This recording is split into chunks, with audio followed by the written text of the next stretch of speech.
మా ఏజెన్సీలో నేను సార్ట్అవుట్ చేసింది ఏంటంటే ఈ ఫీమేల్ ఎంప్లాయీస్కి కంఫర్ట్ లెవెల్స్ నేను క్రియేట్ చేశాను అన్నట్టు. సో ఇప్పుడు చాలామంది చాలా దూరం నుండి వస్తారు కదా ఎంప్లాయీస్. సో వాళ్ళకి ఏం చేశానంటే నేను ఇక్కడ ఎంప్లాయీస్ కూర్చున్న తర్వాత వాళ్ళు స్ట్రెస్ ఫ్రీ ఉండాలి. ఇంకా లైక్ ఇప్పుడు వాళ్ళకి ట్రాన్స్పోర్ట్ గైడ్ చేస్తాం. సో ఇట్లా వెళ్ళాలి. మళ్ళీ ఇంకోటి ఏంటంటే మా ఆఫీస్ టైమింగ్స్లో పర్టికులర్ ఫీమేల్స్కి 6:30కి మీరు కంపల్సరీ లాగౌట్ అవ్వాలి. ఎందుకంటే 6:30 తర్వాత 7-8కి వెళ్తే వాళ్ళకి సెక్యూరిటీ ఉండదు వాళ్ళకి బయట. సో ఈ కంఫర్ట్, మళ్ళీ శాలరీస్ కంఫర్ట్ కూడా. సో వాళ్ళు ఇప్పుడు కొంతమంది టౌన్స్ నుండి వస్తారు, కొంతమంది విలేజ్ నుండి వస్తారు. సో బయట ఏజెన్సీలు వాళ్ళు ఏం చేస్తారంటే 15,000, 20 సంథింగ్ చిన్న చిన్న అమౌంట్స్ ఇస్తారు అన్నట్టు. వాళ్ళు దాంతో ఏంటంటే సగం స్ట్రగుల్స్ ఉంటాయి వాళ్ళకి. ఫినాన్షియల్ స్ట్రగుల్సే మెయిన్ స్ట్రగుల్స్ ఇప్పుడు ఎంప్లాయీస్కి.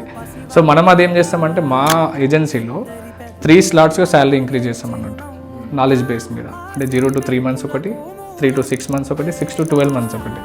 సో ఈ ఒక పర్సన్ మన దాంట్లో ఒక ఫీమేల్ క్యాండిడేట్ జాయిన్ అయింది అనుకోండి, 1 yearలో వాళ్ళైతే ఫినాన్షియల్ ఇండిపెండెంట్ అయిపోతారు.